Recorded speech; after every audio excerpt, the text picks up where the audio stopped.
Let's take the next several moments to make a few remarks on our prophet Jeremiah.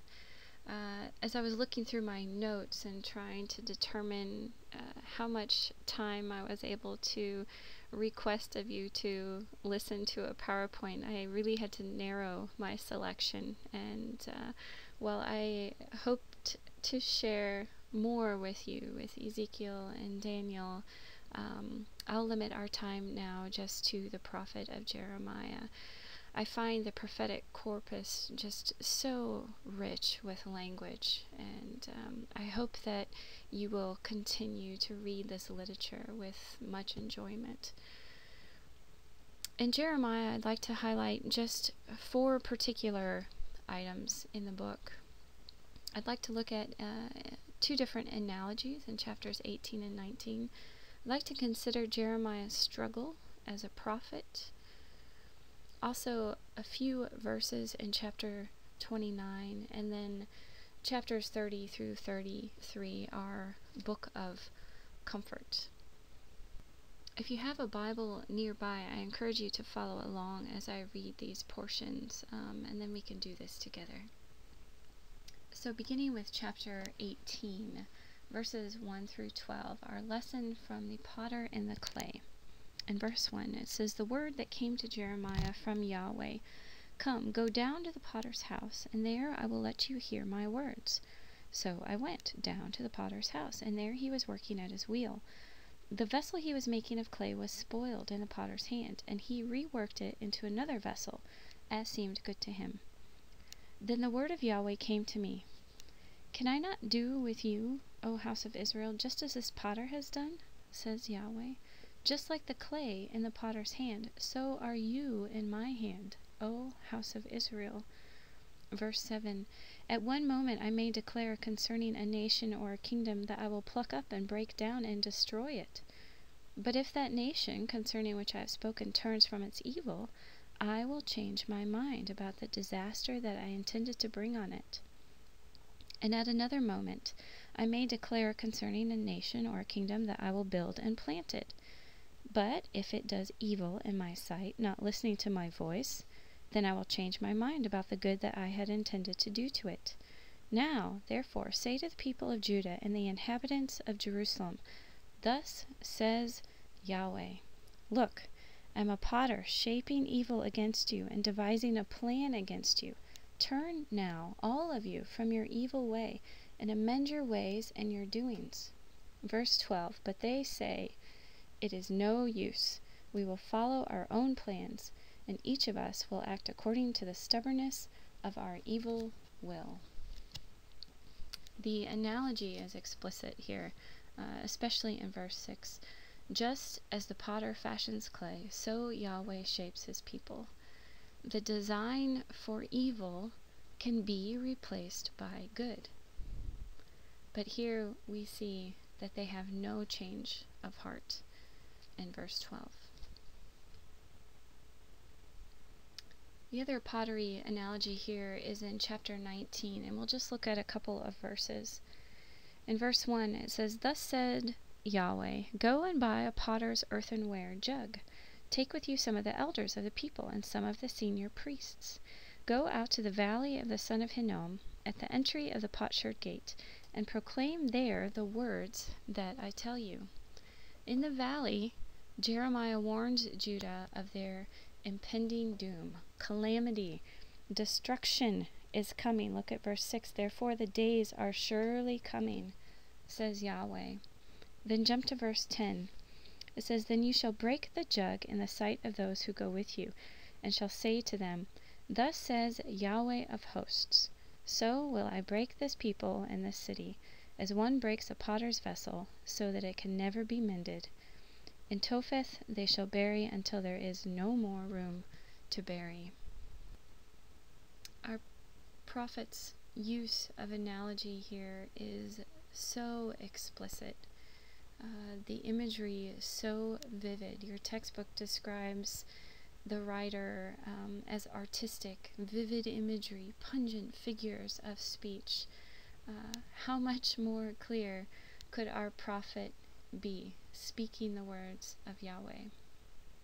Well, let's take a moment now to feel Jeremiah's struggle as a prophet, both externally and internally. I've listed the verses here that I hope to read through with you so that you might get a feel for the kind of opposition that our prophet faces. So if you'll jump first to chapter 6.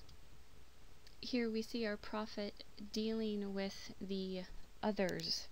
In verse 13, "For from the least to the greatest of them, everyone is greedy for unjust gain, and from prophet to priest, everyone deals falsely. They've treated the wound of my people carelessly, saying, 'Peace, peace,' when there is no peace. They acted shamefully, they committed abomination, yet they were not ashamed, they did not know how to blush. Therefore they shall fall among those who fall. At that time that I punish them, they shall be overthrown, says Yahweh." Now if you flip to chapter 29, we'll see more description of opposition that the prophet is dealing with. Here we're amidst a letter that Jeremiah has written to the exiles, and actually we'll come back to this in a moment.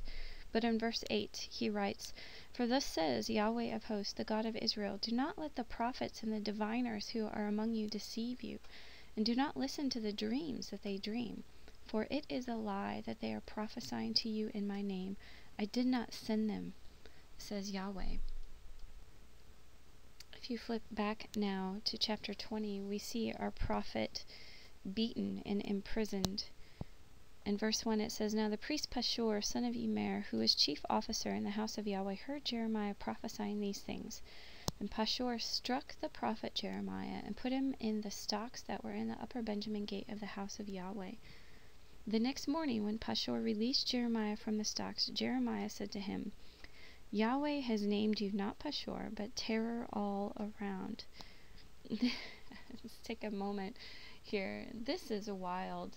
Our prophet really has some oomph to him. The moment that the priest released him, the moment he runs with his mouth, he says, "Yahweh has not named you Pashur, but terror all around." Verse 4, "For thus says Yahweh," and he continues, "I am making you a terror to yourself, to all your friends. They shall fall by the sword of their enemies while you look on. I will give all Judah into the hand of the king of Babylon. He'll carry them captive to Babylon, and shall kill them with the sword.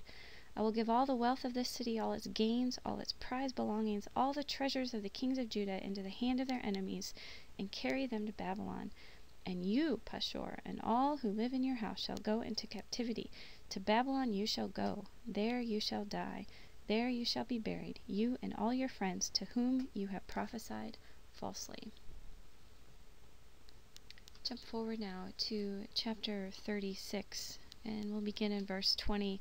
We see here that Jehoiakim, king, had ordered a scroll which had been inscribed by Baruch, the oracles of Jeremiah. Jehoiakim had ordered the scroll brought from the court scribe's office. So in verse 20 it says, "Leaving the scroll in the chamber of Elishama the secretary, they went to the court of the king, and they reported all the words to the king." The king wanted to see for himself, so the king sent Yehudi to get the scroll, and he took it from the chamber of Elishama the secretary, and Yehudi read it to the king and all the officials who stood beside the king. Now the king was sitting in his winter apartment. It was the 9th month, and there was a nice fire burning before him. And as Yehudi read 3 or 4 columns, the king would cut them off with a penknife, throw them into the fire, until the entire scroll was consumed in the fire.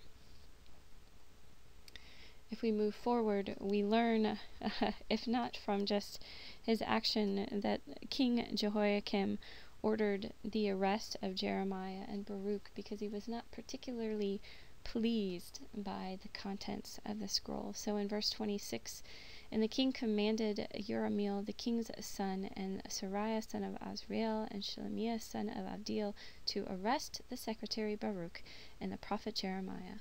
But Yahweh hid them." Moving forward in chapter 37, we in fact see the arrest of our prophet. In verse 15, it says, "The officials were enraged at Jeremiah. They beat him and imprisoned him in the house of the secretary Jonathan, for it had been made a prison. Thus Jeremiah was put in the cistern house in the cells and remained there many days.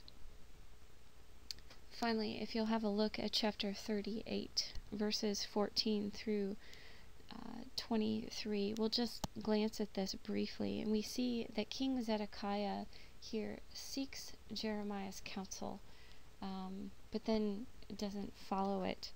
So in verse 19, King Zedekiah said to Jeremiah, I'm afraid of the Judeans who have deserted to the Chaldeans, for I might be handed over to them, and they would abuse me. Jeremiah said, Well, that will not happen. Just obey the voice of Yahweh and what I say to you, and it'll go well with you, and your life will be spared. But if you are determined not to surrender, well, this is what Yahweh has shown me. Verse 22, a vision of all the women remaining in the house of the king of Judah being led out to the officials of the king of Babylon, saying, Your trusted friends have seduced you and have overcome you. Now that your feet are stuck in the mud, they desert you. Verse 24 says, Then Zedekiah said to Jeremiah, Do not let anyone else know of this conversation, or you will die. Again, Jeremiah's counsel being sought after, but King Zedekiah here not following it. These are here just a few examples of the kind of struggle that our prophet faced. False prophets or the others, beaten, imprisoned. He was sought after for his words of Yahweh, but then not followed. Well, we know that our prophet also struggled internally, asking, why me? So let's just look at a couple of these verses. If you flip back to chapter 15, in verse 10, our prophet laments. He says, Woe is me, my mother, that you ever bore me, a man of strife and contention to the whole land. I have not lent, nor have I borrowed, yet all of them curse me. I jump to verse 15 now. It says, Yahweh, you know, remember me, visit me, bring down retribution for me on my persecutors. In your forbearance do not take me away. Know that on your account I suffer insult. Your words were found, and I ate them, and your words became to me a joy and the delight of my heart, for I am called by your name, Yahweh, God of hosts. I did not sit in the company of merrymakers, nor did I rejoice. Under the weight of your hand I sat alone, for you had filled me with indignation. Why is my pain unceasing, my wound incurable, refusing to be healed? Truly, you are to me like a deceitful brook, like waters that fail. We see here Yahweh's sweet encouragement to our prophet, jumping to verse 20 now in chapter 15. Yahweh's words, And I will make you to this people a fortified wall of bronze. They will fight against you, but they shall not prevail over you. For I am with you, Jeremiah, to save you and deliver you, says Yahweh. I will deliver you out of the hand of the wicked and redeem you from the grasp of the ruthless. Let's jump ahead now to chapter 20. Actually, beginning in verse 14, we have another similar lament. Cursed be the day on which I was born, the day when my mother bore me. Let it not be blessed. Cursed be the man who brought the news to my father, saying, A child is born to you, a son, making him very glad. Let that man be like the cities that Yahweh overthrew without pity. Let him hear a cry in the morning and an alarm at noon, because he did not kill me in the womb. So my mother would have been my grave, and her womb forever great. Why did I come forth from the womb? To cease toil and sorrow, and spend my days in shame? Finally, let's look at these two verses still in chapter 20, verses 7 through 9 now. Yahweh, you have enticed me, and I was enticed. You have overpowered me, and you have prevailed. I've become a laughingstock all day long. Everyone mocks me. Whenever I speak, I must cry out. I must shout, violence, destruction. For the word of Yahweh has become for me a reproach and derision all day long. If I say, I will not mention him or speak any more in his name, then within me there is something like a burning fire shut up in my bones. I'm weary with holding it in, and I cannot. Jeremiah's struggle is so explicit. Nobody around him was happy with him, it seems. We have all these external struggles. Our prophet was yelling doom, destruction. No wonder the response wasn't positive. And beyond that, he's not completely happy with himself. Yet he is passionate.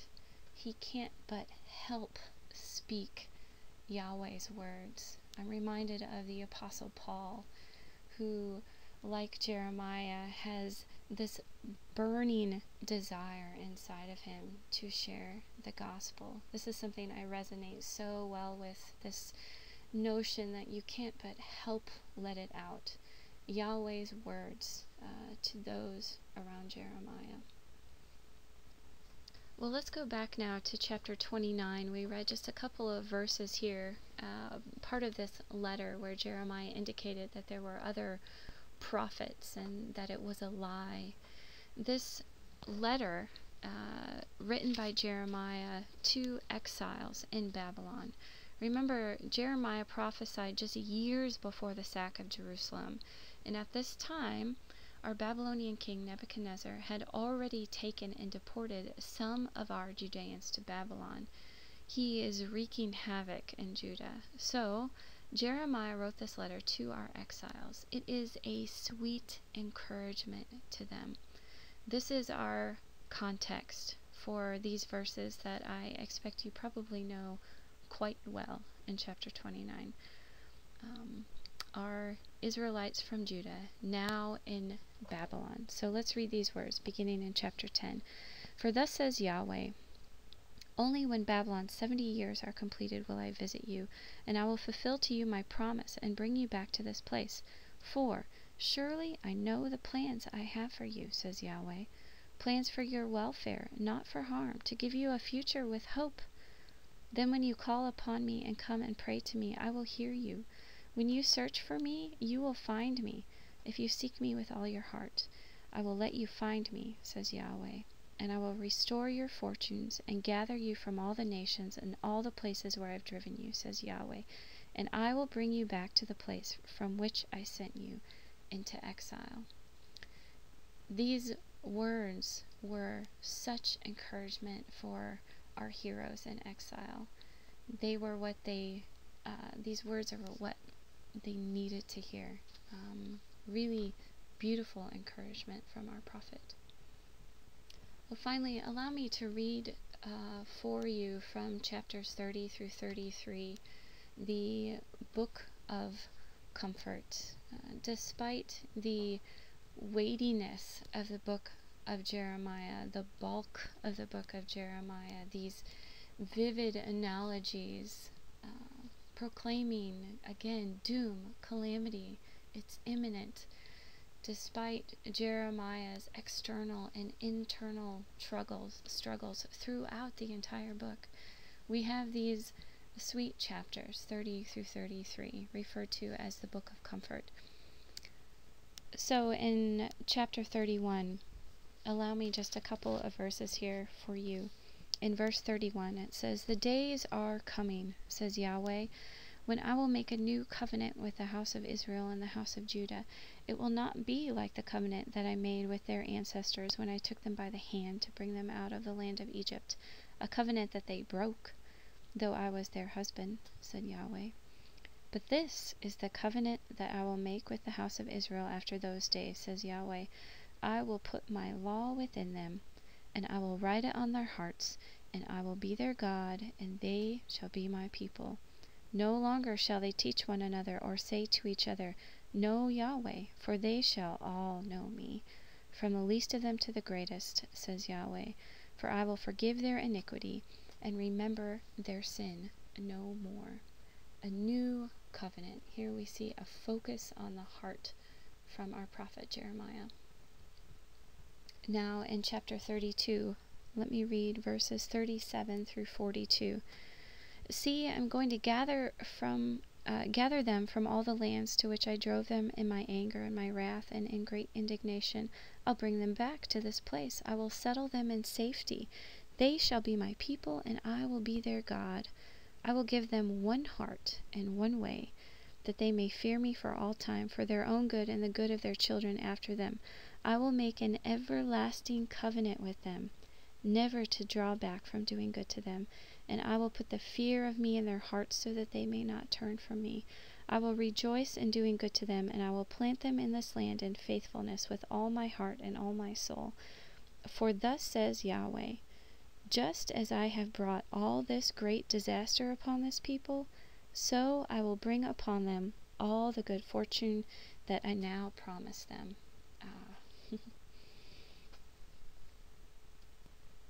Then finally, let's wrap this up with just a couple of verses from chapter 33. In verse 2, it says, Thus says Yahweh who made the earth, Yahweh who formed it to establish it. Yahweh is his name. Call to me, and I will answer you, and will tell you great and hidden things that you have not known. And then in verse 14, The days are coming, says Yahweh, when I will fulfill the promise I made to the house of Israel and the house of Judah. In those days and at that time I will cause a righteous branch to spring up for David. He shall execute justice and righteousness in the land. In those days Judah will be saved, and Jerusalem will live in safety, and this is the name by which it will be called. Yahweh is our righteousness. Well, there's so much more in this book of Jeremiah, in the prophetic corpus for that matter. Again, I encourage you as you move forward in your career at Asbury that you seek out these words of encouragement, these words of truth from our prophets.